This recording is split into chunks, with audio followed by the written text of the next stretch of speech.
Hello, comrades. Today, on the picture show, we are going to get lit. Sorry, no, not the kind of lit.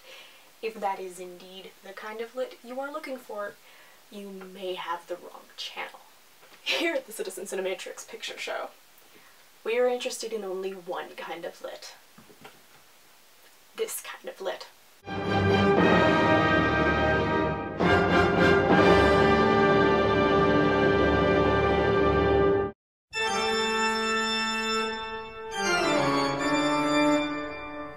Before we delve into the sublime and face the other, a short preface. I look forward to discussing many a topic on this little show. I hope to have some of you joining me on this journey, and before we get really into the thick of it, I feel we should establish a sort of foundation. In this brave new world we will explore, knowledge will be your weapon, your shield, your sexy armor. Gothic literature happens to be a personal favorite genre of mine, and it is absolutely certain that I will mention it at some point in the future. So I'd like to take today's episode as an opportunity to establish a kind of baseline of knowledge. So, all that now being said, let's dive in with a quick costume change. Oh no, this isn't historically accurate at all. Alright, we have a budget of $0. Hello, darkness, my old friend.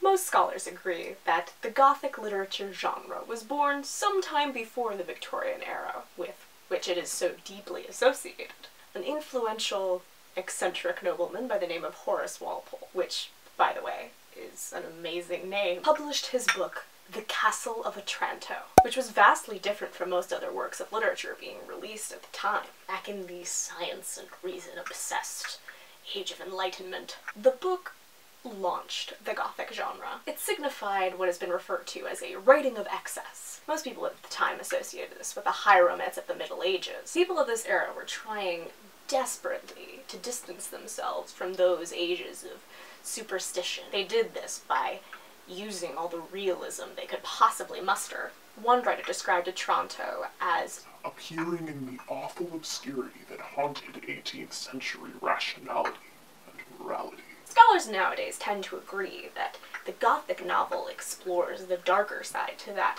so-called Age of Reason, which is now also referred to as the age of the rise of the novel. All the things these rational men feared, monstrosity, darkness, the alien, the unknown, were integral in this new kind of novel.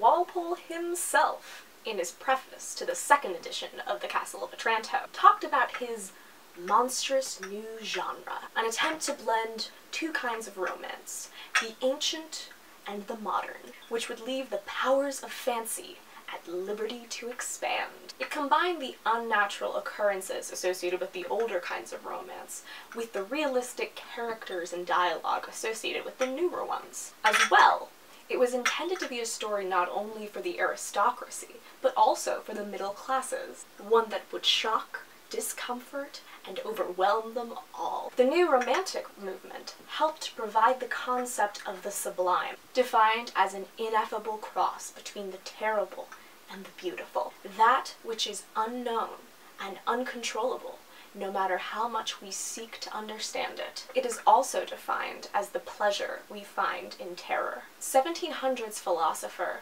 Edmund Burke, whose ideas Walpole drew from heavily, wrote about it as the passion caused by the great and the sublime in nature is astonishment, and astonishment is that state of the soul in which all its motions are suspended, with some degree of horror.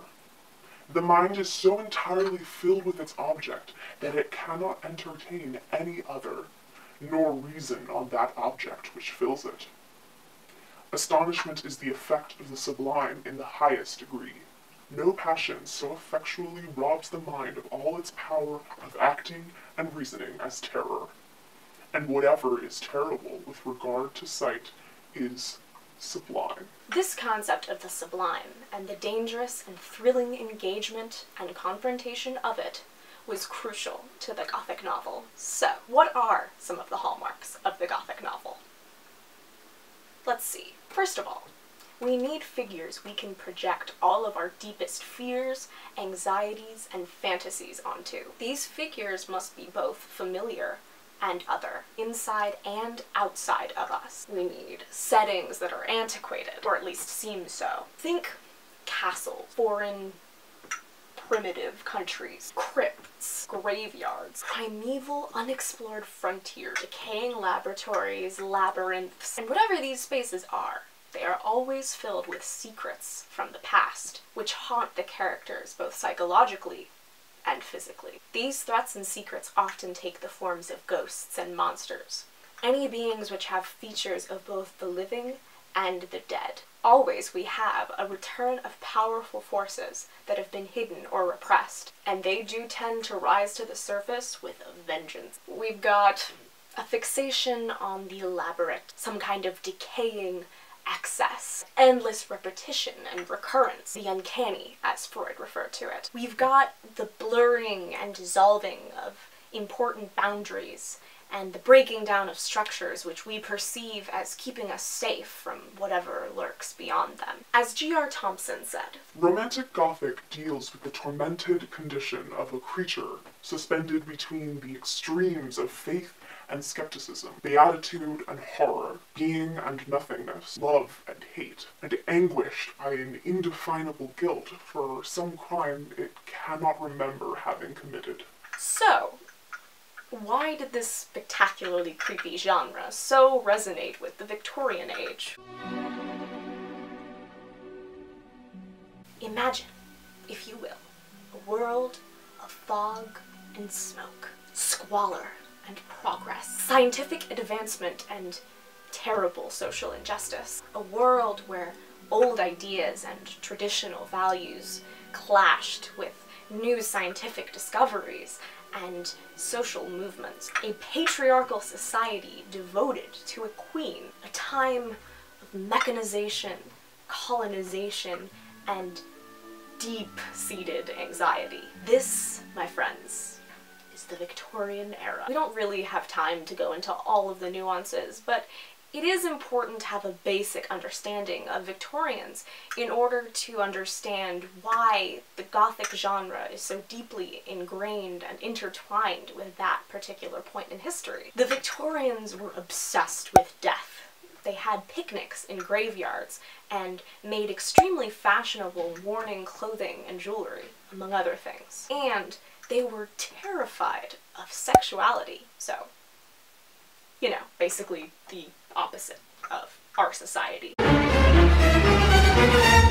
But in many other ways, the Victorians were not really so different from us at all. They too had heavy nationalist sentiments, were deeply concerned with how the new industrialization of the world was affecting their long-held social constructs. They were terrified of what new scientific advancements would do to their old belief systems and worldviews. The Victorian era was a time of great change, and with great change comes great anxiety. The imperialism of the British Empire, which was in full swing at that time, was bringing the English face to face with new racial others, which they insisted needed to be kept distant and completely separate from themselves while they were depending on them economically. Unruly women, maternal authority, and ladies becoming more vocal and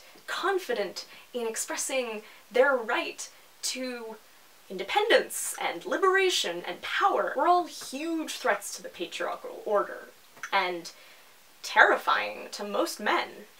And, perhaps most famously, the rigid class structure determined the shape of the entire society, which was constantly at odds with the emerging middle class, the struggles of the new working classes, and the dissolution of the aristocratic order. In this way, new others for the mainstream society were being created every day. Anxiety flourished, and while this dread was often addressed with repeated and really excessive attempts at containment, none of these methods ever really succeeded in addressing the roots of the issue. Thus, the Victorian world was an ideal ground for the creation of monsters. I know. A lot of fancy terminology and wholly creepy concepts to wrap your head around. But Anna, you might say.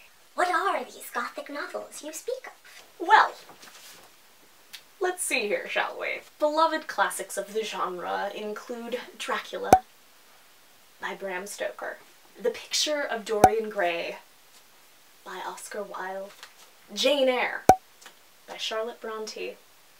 Bronte?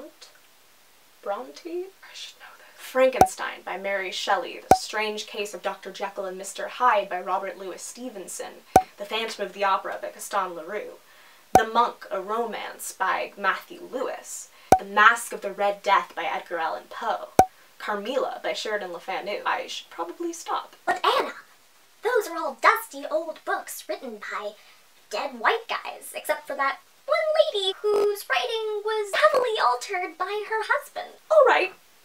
Yes, I admit that the classic Victorian novels are not at all perfect. They're chock full of the iconic goodies of days gone by. Racism, sexism, Orientalism, classism, and homophobia.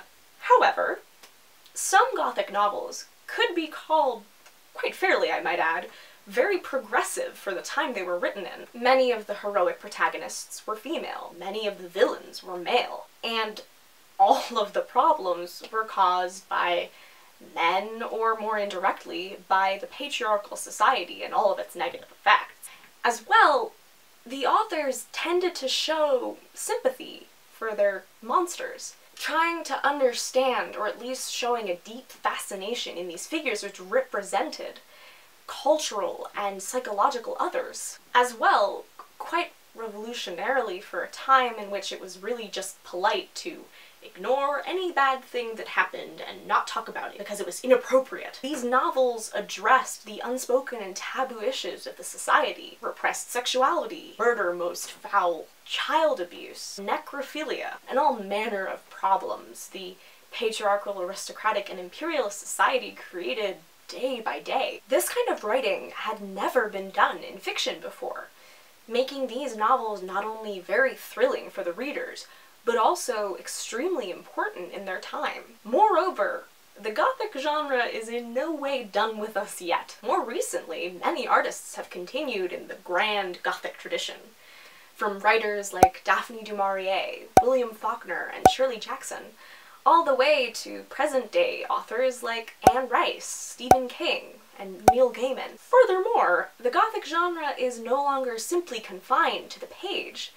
The screen has enjoyed heaps of delightfully macabre tales of late. Films and television like Guillermo del Toro's perfectly executed Gothic romance, Crimson Peak. Hey. Anna Lilium Poor's haunting film A Girl Walks Home Alone at Night. John Logan's beautifully creepy series Penny Dreadful. Jennifer Kent's horrifying The Babadook, and many more. The Gothic genre is alive and well today, and as long as there is something to fear, in the dark, in the unknown, in the farthest reaches of the universe, and the deepest parts of ourselves, the Gothic literature genre isn't going anywhere. I leave you with a quote by Susan Hill. They told stories of dripping stone walls in uninhabited castles, and of ivy-clad monastery ruins by moonlight, of locked inner rooms and secret dungeons,